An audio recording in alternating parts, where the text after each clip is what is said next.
know, in the US 7th Fleet, there's roughly about 27 destroyers operational in the Western Pacific, US Navy. The same quality? And their quality is higher. So I just want to be clear on this. Even if the US is full will to protect Taiwan, the US might not have the military might to do so. I believe that is an open question as of today. What's the possibility of the US and China go to war in the next 30 years? It's very high in my opinion. James Fanell, former intelligence chief of the US Pacific Fleet, challenges the conventional wisdom that the US military is unsurpassed by any force on this planet, while acknowledging that the Chinese military has strategic vulnerabilities. He warns that the US might go to war with China over Taiwan in the next 30 years, not adequately prepared and not confident to win. What needs to be done, and is the current administration addressing these challenges? My interview with Fanell at a critical time when America becomes increasingly wary about China's global ambition.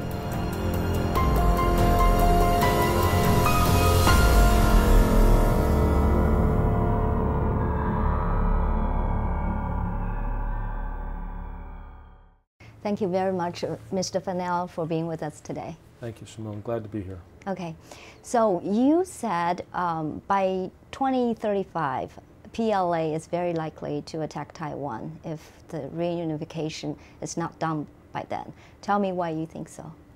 Yes, I think the issue of whether or not China will use force is dependent on the success of their other strategies to use influence, economics, and diplomacy to pressurize Taiwan into accepting a political deal where they would become part of mainland China in some form or fashion. And China's been trying to work this over the last many years, and they will continue to do that over the course of the next 10 years. But at some point, there's going to be pressure inside the Chinese Communist Party from especially the military to argue that, hey, if these other forms of pressure aren't successful, then we're going to have to use military force in order to be able to achieve our grand ceremony in October of 2049, where we celebrate the 100th anniversary of the People's Republic of China, which they talk about all the time, one of the 2 centennial celebrations that they want to have. So I've called this the decade of concern that starts next year, which is the Chinese military was ordered by Hu Jintao and then again by Xi Jinping to have the capability to take Taiwan by military force starting in 2020. So for the last 20 years, it even started under Jiang Zemin, but for the last 20 years, the Chinese military has been building up its military capability. And Xi Jinping has, given them a new organizational structure in 2015, created the Strategic Support Force, the Joint Logistics Force. He's cleaned out a lot of the corruption out of the military, got rid of the areas of the military that had nothing to do with warfighting, and got them focused on being a true warfighting capability. So starting this next year, the Chinese military is going to be thinking that, well, now we have the capability to physically go out and invade Taiwan. Now, some people doubt that they actually have that, but when you read what the Chinese say, and even what Xi has said, they believe that they have that capability. And that belief is only going to get stronger over the next 10 years. Okay. And so the question becomes, how late could you use military force in that timeline from 2020 to 2030 to 2040 and use an invasion and then expect the world to come back to Beijing in 2049 and participate in this grand celebration of the 100th anniversary of the PRC. And I think the Chinese have an example in history where they know it's about a 20-year period where the West will forget what they do. Okay. And that example was from Tiananmen Square to the Beijing Olympics. Okay. That's 19 years, so say 20. So if you go from 2049 back 20 years, you essentially get to 2030.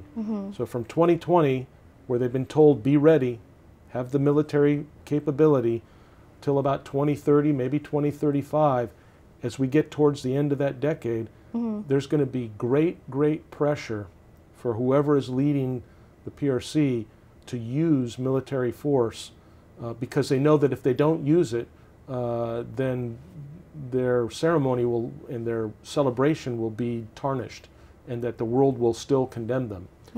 And they also know too that, especially with America being non-prepared in this arena, that as America under the new Trump administration starts really gearing itself up to defend Taiwan, that they will be also running out of time. So it's this next 10 years, as I said, is the decade of great concern about what will happen and whether or not the PRC will decide to use military force. So the challenge for America is, and our allies, is how do we deter Beijing from deciding to use military force? How do we throw sand into the gears of their machine and make them go back to the drawing board and recalculate, you know, the levels of troops and forces and missiles and bombs and all those things that go into a calculation to decide whether or not to go. Talking about, you know, deterring China, what about the risks associated with attacking Taiwan? Like, China is not a benign neighbor in Asia. Many countries don't like China. So if China really attacks Taiwan, I suppose Vietnam, Japan, all those countries are not going to like it, and also America. So can China take all these countries at the same time, especially America? So that's exactly what China has been calculating over the last 20 plus years. And they have built and strategized what they call counter-intervention strategy, which is to keep American military forces at arm's length, if you will, outside the second island chain. The vast majority of our forces, there's some that are permanently forward stationed in the first island chain, in bases in Okinawa and main islands of Japan. But for the most part, the majority of U.S. military force would come from the West Coast. And so the Chinese have developed this counter-intervention strategy to be able to sink our aircraft carriers that would come into the region with ballistic missiles designed to sink aircraft carriers, the DF-21D, the DF-26. They've built a whole litany of missiles, from shore-based ground-launched cruise missiles to air-launched cruise missiles to submarine-launched cruise missiles to surface ship-launched cruise missiles. And then we saw on October 1st in the parade in Beijing, we saw these DF-17, these hypersonic missiles. So they got missiles coming in a ballistic trajectory. They've got missiles coming in on the surface at cruise missiles. They've got hypersonic missiles. So they've got all these missiles coming at our military forces, both those that are in Guam and ships and aircraft that would be coming into the region. So that's their counter-intervention strategy. And they believe that their confidence in their ability to do this is greater and greater than it was 5 years ago, 10 years ago, or 15 years ago, as I've been analyzing this, and even 20 years ago. So today they are more confident today than they've ever been in their military capability.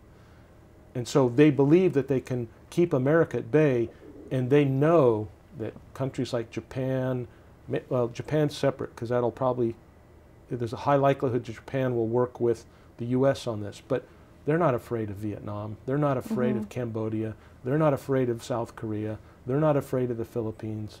They're not afraid of Malaysia. They're not afraid of these other smaller countries. Now, they will be upset, as you say, and there may be some economic consequence to that, but in terms of raw military power, China knows they have to be able to sink the United States fleet and shoot down our aircraft. And if they can do that, they are also betting on the fact that maybe this will be a great deterrent to American morale and will. It's kind of the same way the Japanese thought.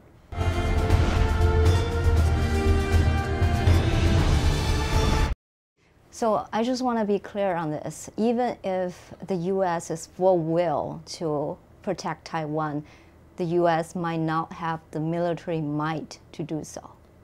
I believe that is an open question as of today, that we are not, in my opinion, adequately prepared to deter their decision-making on that, let alone to achieve victory. So I think we need to really focus our attention as a nation on building up our military capability and aligning our militaries together. So, like you said, what about these other nations? We should be bringing them into our network of sharing information, sharing intelligence, training together, so that if we do go to a combat operation, which I hope we never will, but if it would happen, the U.S. and Japan and South Korea and Taiwan, I don't know about Vietnam, but I mean, we would want to present a united front to China. This may help deter them until we can build enough of our own military capability to really make them recalculate that decision. So now you're saying, even with the U.S., it still might not be enough. Well, I would say that people have disagreed with my assessment, but my point is there's less and less confidence in the people that disagree with me. Okay. Because China's military capability is so large today and so capable. The missiles that they have and the numbers of ships that they have. I was speaking with somebody on Wednesday at this event, somebody who retired U.S. Navy admiral, and we were talking about, in the U.S. 7th Fleet, there's roughly about 27 destroyers operational in the Western Pacific, U.S. Navy. China has 250. That's 10 times as many. Okay, so the same quality? And their quality is higher because a lot of their ships have these longer range anti-ship cruise missiles. If you and I were to start boxing right now, I mean, my arm is longer than your arm. So if I want to hit you in the nose, I got a better chance of hitting you in the nose because my arm is longer. So China's got longer arms than the U.S. Navy right now. Okay. That's not good, and we need to reverse that. I understand that's from the Navy point of view. But when there's war, there's going to be all sorts of forces involved, like Air Force and Army and everything. They have a large number of fighters more than we do. So Air Forces, jet fighters. Now we have a very good bomber force, but they have a large number of bombers. Now their aircraft maybe aren't as sophisticated as ours, but their aircraft have these very capable long-range anti-ship cruise missiles and ground-launched cruise or air-launched missiles that can strike ground targets. So I mean, they've equipped themselves for this mission of counter-intervention. And so, and they have geography on their side. They have this massive mainland that only has to go a short distance. And we have an inferior number of forces that are in this island chain. And so yes. We have to do more in terms of being capable to go toe-to-toe with them. And that's not a popular argument in this town because... No, it's not like... even saying the words toe-to-toe, like everybody thought U.S. is much superior to any military force in the planet, right? That's what we hear quite often. I would simply say that in a global perspective, yes, U.S. can project power globally more than any other nation. I mean, we can send military ground forces from the middle of America to the Middle East. We have aircraft to do that. We can fly tankers and refuel aircraft in flight. We can do a lot of things like that. But our forces are stretched around the globe. Right. And so not all of our force structure is in the Far East, and it's not all on the West Coast. Okay. And it takes weeks to get from San Diego or the West Coast to into the fighting area to support Taiwan. Talking about modern warfare, does the human experience side matter? I mean, the U.S. has been war forever. China has not fought for a long time. Is that a factor? I hear that argument quite a bit, which is to say that China hasn't fought a war since 1979 when they fought Vietnam. Now we know in 1988 they actually gunned down some Vietnamese sailors in the South China Sea, but in terms of fighting a war like the United States has, no, they have not. However, the United States has been fighting wars for 30 years since Desert Storm in 1991 in the Middle East, in an environment that's overland, fighting in a desert environment against a very inferior adversary, where our pilots could fly in the sky and never have to worry about another aircraft, where we had total situational awareness and total knowledge of the battle space. We had the ability to command and control without interruption. The fog of war was almost eliminated for our side. Well, if we go fight in China in the first and second island chain, there's no guarantee that we're going to be able to fight in an arena where the adversary won't be able to inflict pain on us. So neither China nor America has fought in this environment for a long time. So we're both coming at it at a war at sea environment, if you will, with very little experience. Okay, you just talked about with Taiwan situation, if the CCP run out of options, infiltration, stuff like that, they were more likely to resort to military force. So if the red media and red forces in Taiwan are really being cracked down, do you think they can't use that effectively as before? Do you think that will increase the possibility for PLA to resort to force? Yeah, I think yes. In that case, if their ability to influence the Taiwan people through media manipulation and cyber activity or other things like that, if those were less effective, then yeah, then this is going to contribute to the decision making to launch. It would, I think, influence Beijing to say, well, okay, this isn't working, so we're going to have to use military force. My point is that there are people that are in Taiwan today that, you know, you have to be wondering that if a war were to start, would those people then start turning around and taking out their guns and shooting certain select people in the Taiwan government to cause chaos and disruption in the military to allow the invasion to be more successful. This is a great concern, and so Taiwan needs to take civil defense very, very seriously. And I think the spy case brings this to the foreground, in my opinion, which is to say the PRC had spies in Taiwan. Were these the only spies? Who else was there? And what were they doing? And how were they getting information? And how were they supported? And who were they working with? And what was their tasking? And what were they going to do if a crisis were to start? Were they just there to gather information? Maybe. But maybe some others are there to do more than that.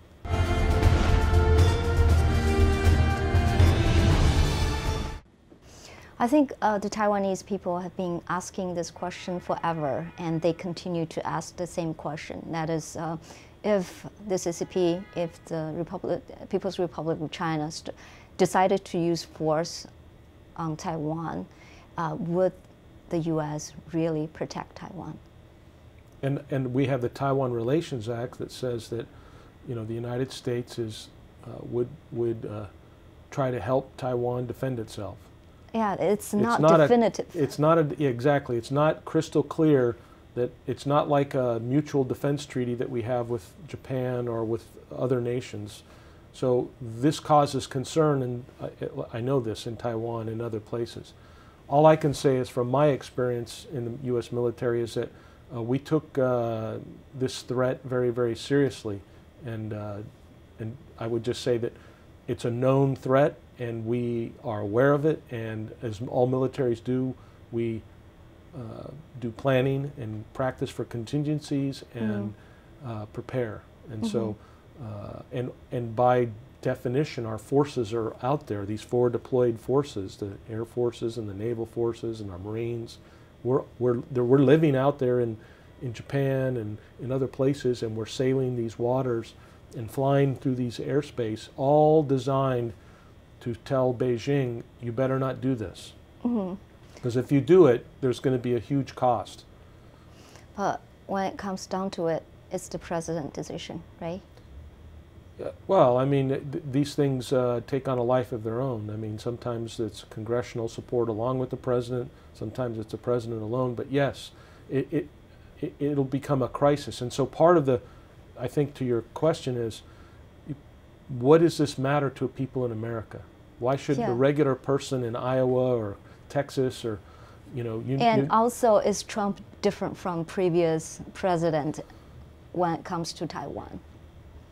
Well, I think the other presidents would say that they were all signaled Beijing that you better not change the status quo in the strait. They said that.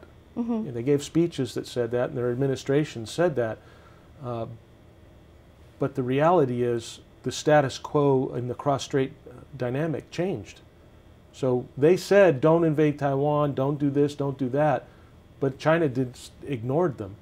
So now you have a president that's not only saying that, but he's now taking different actions. For instance, the Taiwan Strait transits by U.S. Navy warships are increasing. And the publicization of those transits to put China on notice that you can't just control the Taiwan Strait. That's international water, and anyone can go there, and you don't own it. This puts a challenge or a pressure on Beijing to figure out how they're going to respond to this international. They don't like bad press, right? So we've created a dynamic where now, if they get angry or they want to say something different, they look bad internationally. They lose face, as they should. So yes, this administration's doing much more, in my opinion, and it's not just building more ships and planes and missiles, which is, I think, is really, really important, but it's also about publicly confronting China's bad behavior. And that's something this administration is completely unique compared to any other previous Republican or Democrat administration. This administration is calling out China's bad behavior, and that's really important. I think it's going to be very, very difficult for them to change their behavior because the Chinese Communist Party has invested so much of their legitimacy in this issue. So, it's going to be, I don't think they're going to walk away and ever say that Taiwan's not part of China. I don't see that happening. No. But I think what's important is to be able to say to Beijing, okay, you got away for 40 years of the West ignoring your actions to encircle and take Taiwan. We just kind of look the other way like an ostrich. We put our head in the sand and said, oh, it will never happen because we have the Taiwan Relations Act, and we said maintain the status quo. And we felt so good and comfortable that we said all these things for 40 years. But the reality was China ignored all that and moved towards encircling Taiwan with economic pressure, diplomatic pressure, information warfare, United Front work, and military pressure, hard power. They did all that. So now you got a new administration that's come in and said, I'm going to build up my hard power. Now it's not there yet, but I'm building it up. I'm going to build it up. And I'm not going to sit by and just ignore what you're doing. So at some point, Beijing is going to see this hard power grow. And the question is, will they try to act before they see the hard power from the U.S. and the allies get strong enough to physically maybe stop them or dramatically alter their plan? That's an issue that some people raise, which is to say, by our own actions, we could cause them to attack. This was the same argument that was made before World War II, and it was said that the United States forced Japan into attacking Pearl Harbor because of the policies over oil and Japan's ability to have fuel and energy resources. I don't accept that analysis. I think that's not true. The fact is, Japan attacked America. They took the action. They were provocative. And if China attacks Taiwan, history will judge them in the same way. And so we have to prevent that. So what's the possibility, according to you, what's the possibility of the U.S. and China go to war in the next 30 years? It's very high, in my opinion. Really? And I don't think everybody agrees with you. I mean, probably majority of the American people don't agree with you, right? I think the majority of the American people are unaware of this issue. You're right, in the elites. I think when you talk to a regular person on the street, they recognize it for what it is. Okay, so if the U.S. and China will go to war in the next 30 years, what would be the most likely scenario? What would start the war? I think the most likely scenario is dependent upon what Taiwan does. And so if the people of Taiwan say that they don't want to be ruled by the People's Republic of China, a communist party, if they continue to defy that pressure, like we're seeing in Hong Kong, where the people of Hong Kong say we don't want to live under this kind of system, that then the likelihood of conflict will get greatly increased towards the end of the decade from 2020 to 2030. And sometime in that time frame, the Chinese government will make a decision that says, okay, we have to use the military to get what we want. And it won't just be straight military attack. This will come on probably the heels of maybe an economic embargo, some diplomatic isolation, cyber attack, so the disruption of the key infrastructure capabilities. Maybe the train systems get interrupted in Taiwan, so people cannot travel and go to work, and disrupt it, that kind of thing. So these pressure tactics will come, and then China will say, okay, there's this cyber attack. They may not even say that they did it. They'll just say, okay, you're failing, you need to follow what we say. And if the Taiwan people and the Taiwan government resist and say, no, we're not going to be under your thumb, then China will at some point in those remaining years decide, okay, we're going to have to now physically go do something. Mm-hmm. So that's how I think it will unfold at a strategic level. At an operational level, it's quite possible that the Chinese military could be doing exercises like we saw that was reported this year, that unprecedented since the 95-96 timeframe, where China was doing multiple exercises in 2 areas near Taiwan at the same time. So, they do these exercises, and they tell us it's an exercise, we watch them exercise, and then out of the exercise they could launch an invasion. I don't think it's going to be very hard at a strategic level to hide their buildup, to prepare for that. That will be also another pressure tactic, which is to say, if they start moving all their ships out of port, moving aircraft from western China and central China to the Fujian province, if they start moving their missile forces out of their garrisons, and now you can't find their missiles, all this stuff will be used as a psychological warfare in Taipei to say, hey, you really don't want to do this, or we will pull the trigger. The trajectory of where I see China going, the PRC going, the strategic trend line of their growth of their military and their ability to inflict an invasion on Taiwan, I see it heading towards the worst case. But that doesn't mean that trajectory cannot be altered. Mm-hmm. And so what I'm calling for is an altering of that trajectory. And so I think this administration has altered that trajectory already for the first time in 40 years. And so I'm encouraged by that.